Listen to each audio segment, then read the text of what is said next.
বুরহান মাসুদ। আমরা মনপুরাতে এসেছি ৩ দিনের ভ্রমণ, লেখক শিল্পীর ভ্রমণে। আর এই আয়োজনের মূল কারিগর হলো কবি অনিকেত শামীম, লোক লোকের উদ্যোগে। আমরা সকালবেলা লঞ্চ থেকে নেমে নাস্তা করে তরুণ ভাই নেতৃত্বে আমরা চলে আসছি এই যে মনপুরা দক্ষিণা হাওয়া বিচে। আর এই বিচে এসে কি বলবো, মানে আমি প্রতিটা দৃশ্য দেখি আর নিজেকে এক এক অন্য এক জগতে নিয়ে যাচ্ছি। যে এখানের প্রতিটা দৃশ্যই মনে হচ্ছে যে সম্পূর্ণ একটা ভিন্ন ভিন্ন চিত্র। এখানে একদম নীরব, ঘুঘু ডাকতেছে, নীরব নির্জন। এখানে যদি আসলে সবচেয়ে মানে দুঃখের বিষয় হলো যে আমরা আহ, মানে ভালো কোনো কাজ করতে পারতেছি না আমাদের দেশের। আসলে সরকারি যে ব্যবস্থা না হয়, এটা যদি একটা সুন্দর রাস্তা করে দিত, লক্ষ লক্ষ পর্যটক এখানে আসতে পারতো, এতে আমাদের দেশের উন্নয়ন হতো আরো। কিন্তু আসলে এটা হচ্ছে না। আহ, সরকার অন্য অন্য আজে বাজে জায়গায় অনেক সময় অনেক অর্থ ব্যয় করে। কত সুন্দর একটা সাগর, এখানে মানুষ যদি নিরিবিলি বসে থাকে, কত মন সত্যি ভালো লেগে যাবে। কিন্তু আসলে আমরা এদিকে আমাদের কোনোই নজর নেই। আর একটা বিষয় হলো এখানে আহ, এই- এখানে এসে আহ, মানে নিজেকে মনে হচ্ছে যে কয়েকটা মাস থেকে যাই না, কয়েকটা দিন থেকে যাই এরকম মনে হচ্ছে। সত্যি ভালো লাগতেছে। কিভাবে বুঝাবো, এক একটা ভালো লাগার দৃশ্য দেখা মানে বুঝে শেষ করতে পারবো না। আমি কাজে আনারকলি লেখালেখি করি। তো আমাদের যে উদ্যোগে আসা, এখানে লোক উদ্যোগ, শিল্প শিল্পী, লেখক গোষ্ঠী থেকে নিয়ে লোক এই আয়োজন করেছে এবং প্রতি বছরই করে থাকে এই ভ্রমণ। আমরা যারা ভ্রমণ পিপাসু, শিল্পী, সাহিত্যিক, অভিনেতা, সাংবাদিক, যারা সাহিত্যের সাথে আমরা জড়িত, তারা সবাই আসেন। অনেকে যাদের আহ, দেখতে ইচ্ছে করে। আসলে আমরা ভ্রমণ জিনিসটা আমরা দেশের বাইরে গিয়ে এত টাকা খরচ করে আমরা যেতে পারি না। যারা আমরা সাধারণ মানুষ, আমরা নিজের দেশকে ভালোবাসি, নিজের দেশে এত প্রাকৃতিক সুন্দর যে আছে, এটা ভাবলে অবাক লাগে। আমরা যখন যাই, এর আগে আমরা কুয়াকাটা থেকে গিয়েছি সমুদ্র সৈকতে, খুব অনেক ভালো এখান থেকে। কিন্তু সেই তুলনায় এই মনপুরা, ভোলাতে যে মনপুরায় এসেছি, তো এটা তেমন উন্নত হয় নাই। যতদূর শুনেছি, সেই আমরা জাহাজঘাট থেকে এসেছি, এখানে প্রায় ৮ কিলোমিটার দূরে এই সমুদ্র সৈকত, মনপুরা দক্ষিণা হাওয়া সমুদ্র সৈকত। তো ভালো লাগছে, এখানকার মাঝে মাঝে দেখতে পাচ্ছি এই যে বক পাখিরা উড়ে যাচ্ছে। হ্যাঁ, কিছু ভেড়া দেখলাম আশেপাশে।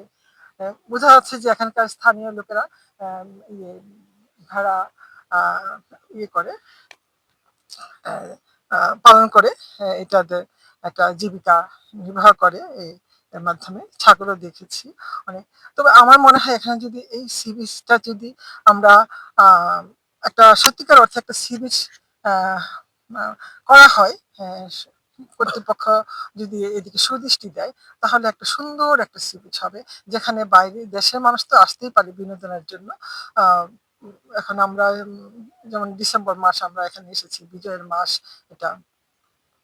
তো আমরা এই সময় দেখা যায় যে ছেলে মেয়েদের বন্ধ থাকে, ছুটি ছাটা থাকে, সব ফ্যামিলি চায় যে একটু বিনোদন করতে, আহ, দেশের সাগর সৈকত গুলো দেখতে যায়।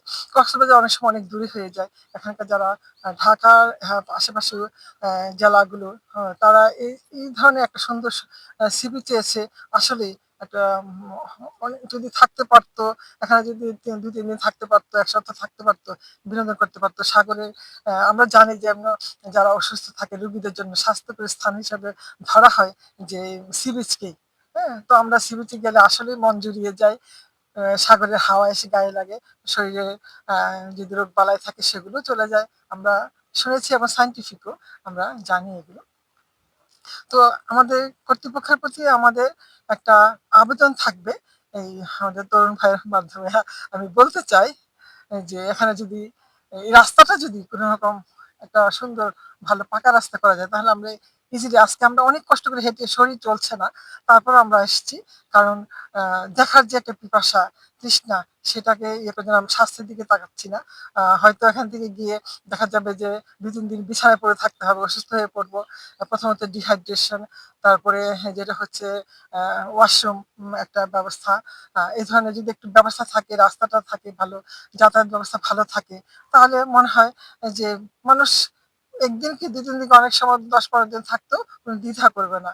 আসলে আমরা আমাদের দেশের প্রাকৃতিক সৌন্দর্যগুলোকে, স্থানগুলোকে ব্যবহার উপযোগী করতে পারছি না। আমার অবশ্যই আমাদের কর্তৃপক্ষের প্রতি সুদৃষ্টি আকর্ষণ করছি যে উনারা যেন এই ধরনের একটা ব্যবস্থা করে জনগণের উপকার করেন। মানুষের জীবিকা নির্বাহের একটা বিশেষ পথ সৃষ্টি হবে। ভোলা জেলার চরপেশন মনপুরা চরপেশনে উপজেলায় মনপুরা উপজেলাটাকে এত সুন্দরভাবে তুলে ধরার জন্য। আর সবচেয়ে বড় কথা হলো আরো ধন্যবাদ আমাদের কবিদেরকে, সাংস্কৃতিক অনুষ্ঠানে যারা এত মূল্যবান সময় নষ্ট করে আমাদের ভোলা জেলার মনপুরা দ্বীপটা ঘুরতে এসেছেন। বিশাল এক লঞ্চ জার্নি করে এত দূর, কেউ থেমে নেই। রাস্তাঘাটের ব্যবস্থাপনা তত একটা ভালো না। তারপর বিচে এখানে আমাদের ঘোরাফেরা বসার মতো কোনো অবস্থান নেই। তারপরও আমাদের শহরটাকে ওরা এতটা মূল্যবান সময় নষ্ট করে যে ঘুরতেছে, আমরা আসলে আমাদের নদী বন্দর কর্তৃপক্ষ যারা আছেন, বিএমডব্লিউ, তাদের দৃষ্টি আকর্ষণ করছি যে এই জন্য আসলে আমাদের এখানে আমরা বিদেশে চলে যাই, থাইল্যান্ড চলে, মালদ্বীপ যাই, গিয়ে আমরা লক্ষ লক্ষ টাকা খরচ করে আসি, বাংলাদেশ থেকে পর্যটক যাচ্ছে। এই মনপুরাটাকে যদি আমার মতে সুন্দরভাবে পর্যটক নগরী হিসাবে গড়ে তোলে, চর কুকরি মুকরি মনপুরা, তাওরার চর, এই জেলাগুলোকে, ভোলা জেলায় আমাদের অনেক সুন্দর সুন্দর জায়গা আছে ঘোরার মতো, যেখানে অনেক দূর দূর দূরান্ত থেকে লোক আসে। একবার আসলে তাদের অনেক ক্লান্ত হয়, কারণ যাতায়াত ব্যবস্থা ভালো না, থাকার ব্যবস্থা ভালো না। যার কারণে এই থাকার ব্যবস্থাগুলা, যাতায়াত ব্যবস্থা এবং একটু ক্লান্তি শেষে যেন একটু রিল্যাক্স নেওয়া যায়, এই সব বিষয়গুলো যদি দৃষ্টি আকর্ষণ করতো, তাহলে আমরা ভোলার মেয়ে হিসাবে গর্ববোধ করতাম যে আমাদের ভোলায়ও আসলে অনেক সুন্দর জায়গা আছে, সবাই ঘুরতে আসেন।